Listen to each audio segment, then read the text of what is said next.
¿Qué pasó, mi gente hermosa de Sueña Sin Límites? Y hoy tenemos a un invitado de lujo, un cirujano bariátrico reconocido que no solo transforma vidas a través de su trabajo, sino que también educa e inspira a miles en el mundo hispano. Recibamos con un fuerte aplauso al doctor Luciano Fischer.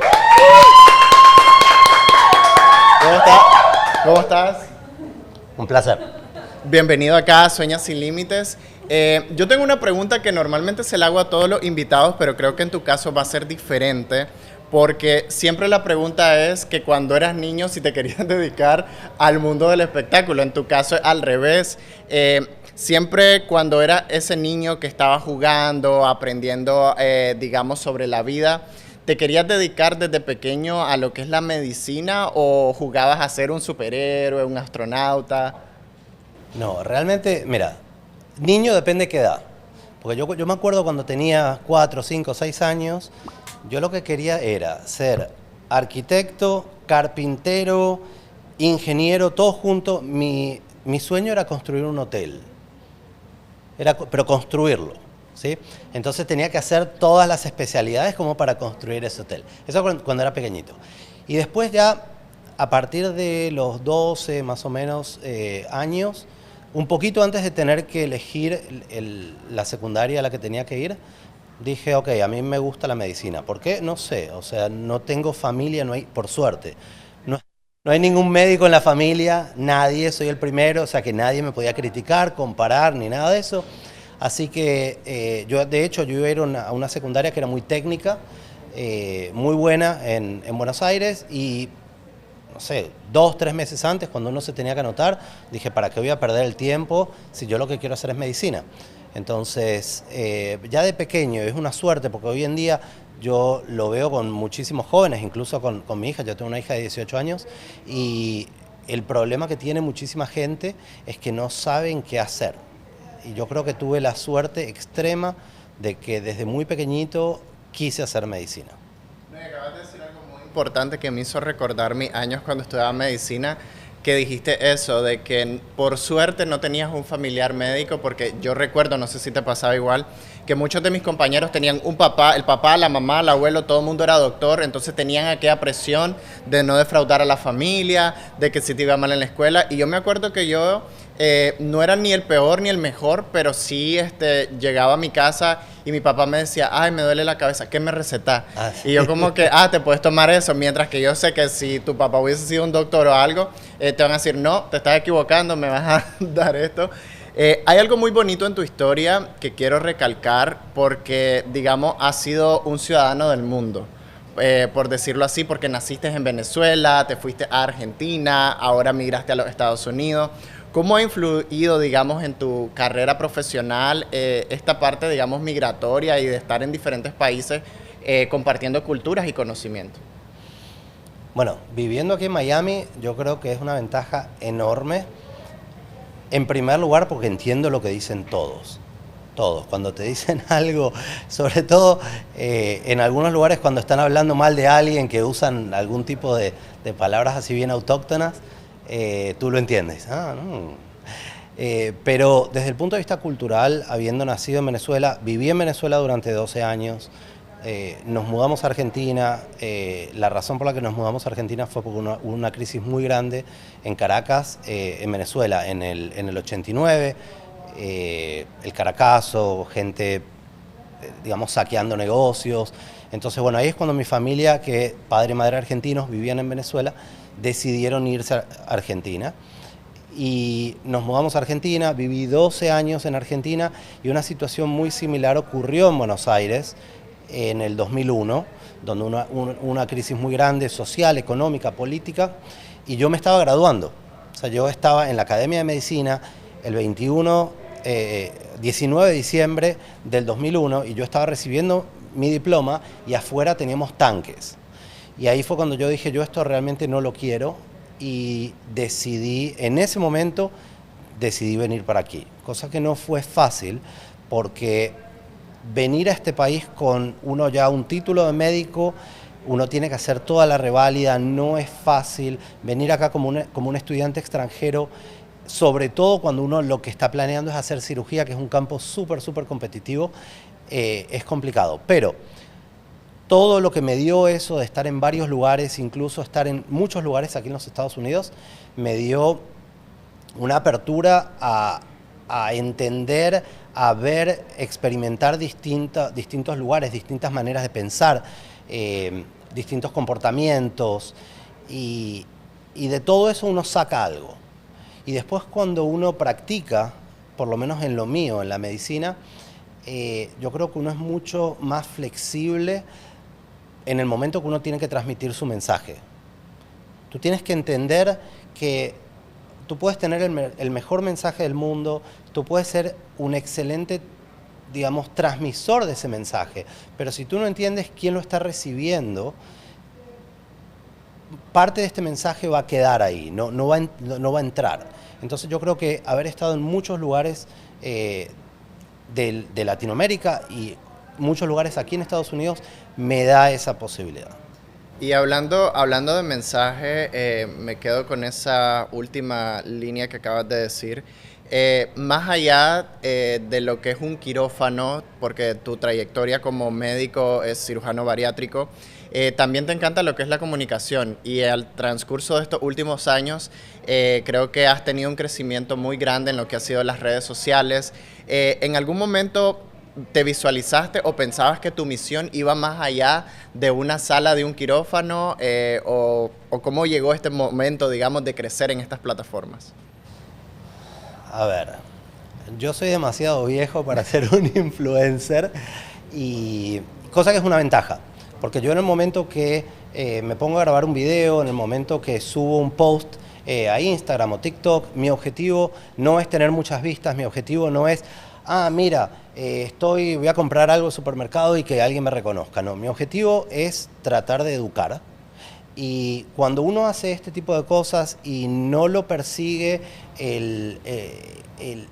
la ambición al éxito, ¿sí?, personal, yo creo que te quitas un peso de encima enorme, ¿ok? Entonces, cuando comencé con el tema de las redes sociales, en el 2019...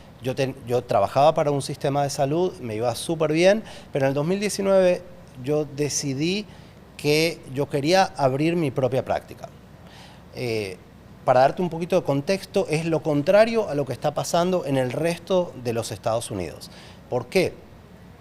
Las prácticas privadas están siendo absorbidas por los sistemas de salud enormes, en gran parte por un tema de presión de los seguros, porque cada vez uno tiene que hacer más papelería, más documentación, cada vez te pagan menos, entonces el costo de vida ha subido, entonces todas estas prácticas privadas que tenían un montón de empleados y cada vez te pagan menos, entonces se hace mucho más difícil sobrevivir cuando uno tiene que, como doctor, estar un montón de tiempo, hoy en día, documentando un montón de cosas porque es lo que te piden los seguros. Eso lo que hace es te aleja de tu paciente. Cuando tú vas y ves a tu doctor, y tu doctor te vio durante 5 minutos, antes de criticar la experiencia con ese doctor, yo quiero que pares 2 segundos y entiendas también qué es lo que está pasando de este lado. Nosotros tratamos de hacer lo mejor posible. Obviamente hay buenos y malos doctores, como hay buenos y malos actores, como en todos los campos, ¿no? Pero lamentablemente hay mucha gente que no ha podido ofrecer un buen servicio y no le queda otra que ir a trabajar a un hospital donde te pagan un sueldo y tú vas, haces lo que tienes que hacer y estás contento. Yo quise hacer lo contrario. Yo dije, yo siempre estuve, desde muy pequeño o desde que uno entra a la facultad de medicina, uno es médico, ¿sí? Y en mi país o en Argentina no es como aquí que tú vas a un college durante 4 años, estudias cualquier otra cosa, estás de fiesta 4 años también, sí. Y después te metes en la universidad, de medicina, en la escuela de medicina, y después haces medicina. Entonces aquí es un poquito más amplio, digamos, tu background. En Argentina tú sales del colegio secundario y vas directamente a medicina. Entonces para mí eso era muy limitado. Entonces yo lo único que sabía era medicina. Yo dije, no, yo acá tengo que hacer algo porque yo tengo que aprender de negocios, yo tengo que aprender de marketing, yo tengo que aprender de comunicación, yo tengo que aprender un montón de cosas, y eso era un desafío personal que yo tenía para mejorarme. No era simplemente, ok, yo voy a tratar de ser el mejor doctor o cirujano bariátrico del mundo, yo quiero también tener este tipo de experiencias. Entonces decidí abrir mi práctica y eso me forzó a encontrar la manera de promoverme. Las redes sociales me cambiaron prácticamente la vida laboral, ¿okay? Hasta que yo decidí usar las redes sociales como el medio para yo decirle al mundo, mira, yo estoy aquí y esta es la manera que yo te puedo ayudar.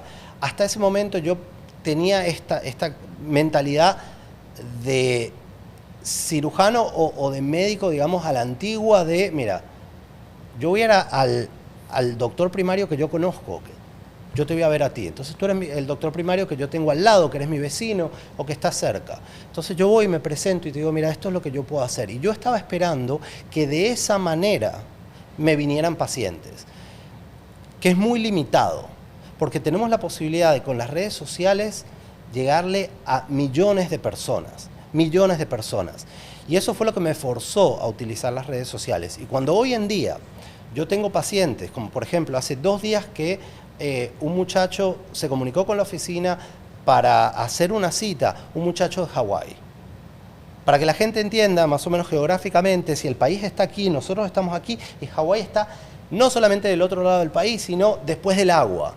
Sí. Entonces, yo creo que esa experiencia es alucinante, a mí no me deja de sorprender que venga gente de tantos lados, y todo esto es gracias al poder que tienen las redes sociales.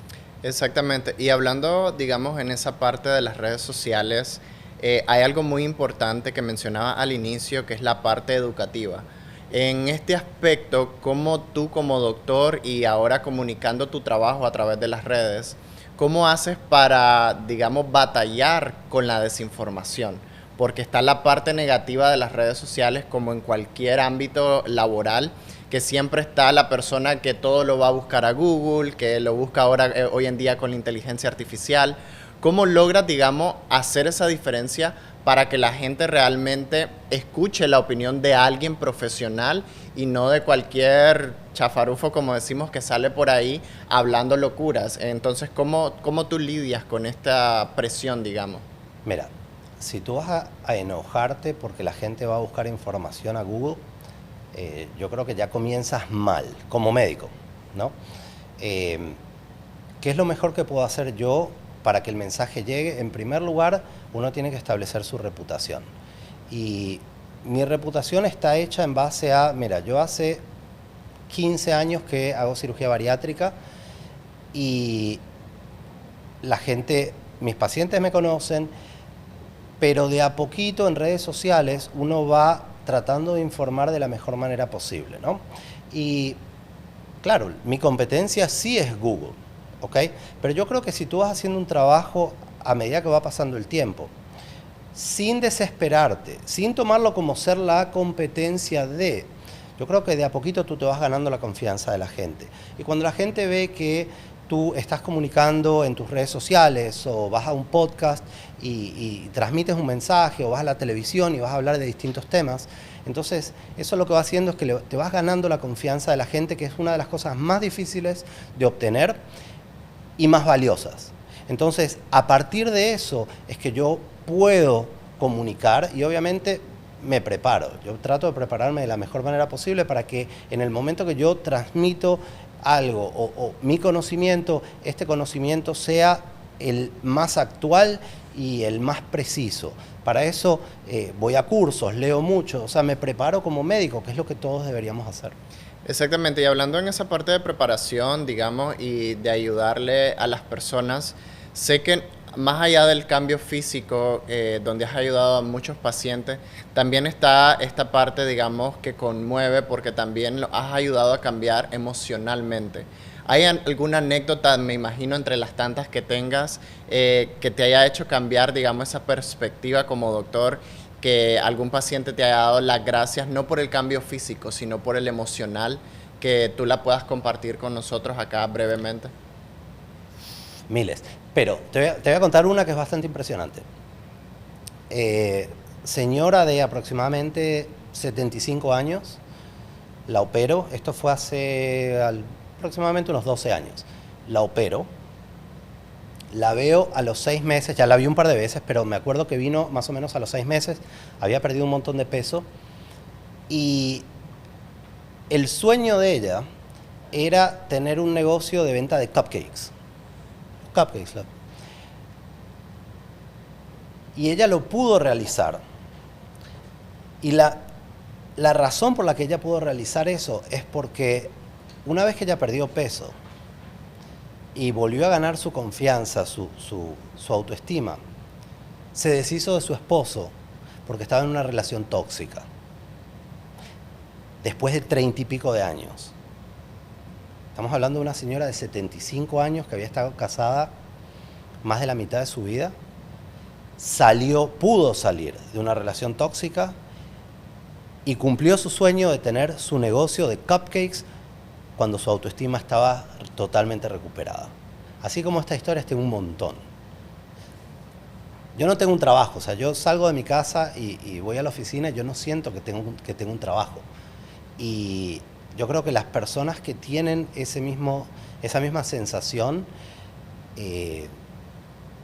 deberían ser inmensamente agradecidos, porque no le pasa a mucha gente. Exacto. Y hablando, digamos, de desafío, hay algo muy interesante cuando estaba preparando esta entrevista y conociendo un poquito más de tu historia. Y es que aparte de médico, eres papá, buceas, eres piloto privado. ¿Qué más le falta hacer al doctor Luciano? ¿Qué más hablamos de esos desafíos que te gustaría intentar hacer en tu vida? Me gusta hacer un montón de cosas. O sea, ¿por qué no? ¿No? Lo único que tienes que hacer es ponerte un objetivo y hacerlo. Comencé a bucear porque sí, porque dije, bueno, ¿por qué no hacerlo? Y uno tiene que conquistar las profundidades, después uno trata de conquistar el cielo. Las alturas. Ok, las alturas. Me gusta hacer un montón de cosas, soy muy activo físicamente, he hecho, o sea, desde que tengo 18 años o antes que voy a gimnasios, cosa que me ha ayudado muchísimo en lo que hago yo particularmente. A ver, yo cuando terminé mi residencia y comencé a hacer mi subespecialidad, yo pesaba mucho más que ahora. O sea, yo pesaba casi unos 40 libras más que ahora. Estaba gordito. Pero yo no tenía la autoridad moral para tener un paciente enfrente mío y decirle, mira, tú tienes sobrepeso, yo te voy a operar porque tenemos que mejorar tu vida, mira cómo estás. Yo estando con sobrepeso. Cuando tú no eras el ejemplo. Entonces, digamos, en ese aspecto. Exactamente. Entonces, eso me hizo obviamente cambiar un montón de cosas. Y también me tomo el tiempo cuando me siento con mis pacientes, porque yo hace 25 años o más que estoy en un gimnasio y yo tengo la suerte de que eso me dio el conocimiento para saber cómo adaptar la actividad física a mis pacientes y establecer ciertas expectativas que sean razonables. Por ejemplo, yo no puedo esperar que una persona que pesa 400 libras que acabo de operar vaya a un gimnasio y en primer lugar sepa qué hacer, porque muy probablemente nunca haya ido a un gimnasio, no se lastime, que es una de las prioridades que tengo. Entonces, teniendo todo, todo ese conocimiento por haberlo hecho yo, entonces muchas veces yo me puedo sentar y quizás hablar de esto mucho más que de la parte estrictamente médica cuando estoy con un paciente. Le digo, mira, ¿sabes qué? Puedes hacer este tipo de ejercicios, agarra una silla. Lamentablemente muchísimos de nuestros pacientes tienen vergüenza de ir a un gimnasio. Sí, no, y esa parte ahorita me estabas haciendo también recordar, hablábamos de hecho detrás de cámara en la experiencia cuando yo estaba estudiando medicina. Y me pasaba eso mismo, a veces nosotros tenemos referentes, profesores, ahí si me veo un ex profesor me van a ahorcar, pero profesores donde exactamente uno se preguntaba como estudiante de medicina y uno dice, le está exigiendo tanto al paciente, pero si le pones un espejo a esa persona, no es el mejor ejemplo, o sea, porque a veces pasa, lamentablemente, que estudias medicina, te preparas, le decís, no fumes, no tomes, no esto, y el doctor en lo que vio 50 pacientes sale a fumar detrás de la oficina, por decirlo así. Te quiero hacer esta pregunta para ir cerrando el episodio, tal vez es un poquito futurista, digo yo, pero ¿cuál sería el legado que te gustaría que la gente te recordara? Más allá, digamos, del cirujano, del comunicador, ¿cuál sería ese legado con el que la gente diga el doctor Luciano? Bueno, esto es algo que yo trato hasta de inculcárselo a mis hijas. Y es que no te pongas los límites. Que si sueñas con hacer algo, que en primer lugar lo escribas en algún lado. Escríbelo. No con una computadora. Escríbelo a mano. Lo pones en un papelito y te lo pones ahí donde tú lo veas todos los días. Y nada debe prevenir que tú consigas ese objetivo, salvo tú. El único que te pone esas limitaciones eres tú. Y lo que me gustaría, o de la manera que me gustaría que me recuerden es, mira, no solamente hacía cirugía, medicina, sino que lo que se ponía en la cabeza lo hacía, o por lo menos lo intentaba. Uh-huh. Si a mí me recuerdan de esa manera, yo estoy contento. No, y me voy a quedar con eso. Creo que algo que por lo menos yo trato de ponerlo en el día a día, donde siempre lo digo, es vivir nuestro presente, disfrutar del proceso. Y esa última parte, esa parte donde no decir por qué no lo hice, sino más bien lo intenté. Y así te hayas caído, hayas fracasado, pero bueno, buceé, no me fue bien, me tiré de un avión, no me fue bien, pero lo hiciste. Que creo que ahí es donde está el detalle, cuando muchos de nosotros a veces queremos hacer las cosas, pero realmente yo digo que los dichos están por algo y a veces valen más, un gesto vale más que 1000 palabras. Entonces, ¿de qué nos sirve a veces hablar, pero no lo vas a hacer? Creo que ese sería el mensaje que hoy estaríamos compartiendo. La verdad que me gustaría seguir hablando más porque sé que tenemos muchísimas historias tal vez en común que podemos compartir con las personas, pero quiero darte las gracias por estar acá, por compartir un poquito más de tu historia, que la gente te conozca más allá del cirujano, de lo que vemos tal vez en las redes sociales. ¿Y hay algo nuevo que venga por ahí, algún proyecto, algo que nos quieras compartir? Y cómo sales en las redes sociales también para que la gente te vaya a seguir. Una de las cosas en las que estoy trabajando es, durante muchos años estuve solucionando el tema del exceso del peso. Ahora lo que me está interesando bastante es prevenir que la gente llegue ahí. Lo dejo así como medio... ¿no? En incógnita. Si quieren saber más, ya saben, por aquí vamos a estar dejando las redes sociales del doctor para que vayan a seguir, para que también lo visiten en su clínica. Y nada, como siempre les digo a las personas, sigan soñando, no se limiten por esos sueños y nos vemos en la próxima, mi gente, se les quiere. Chao.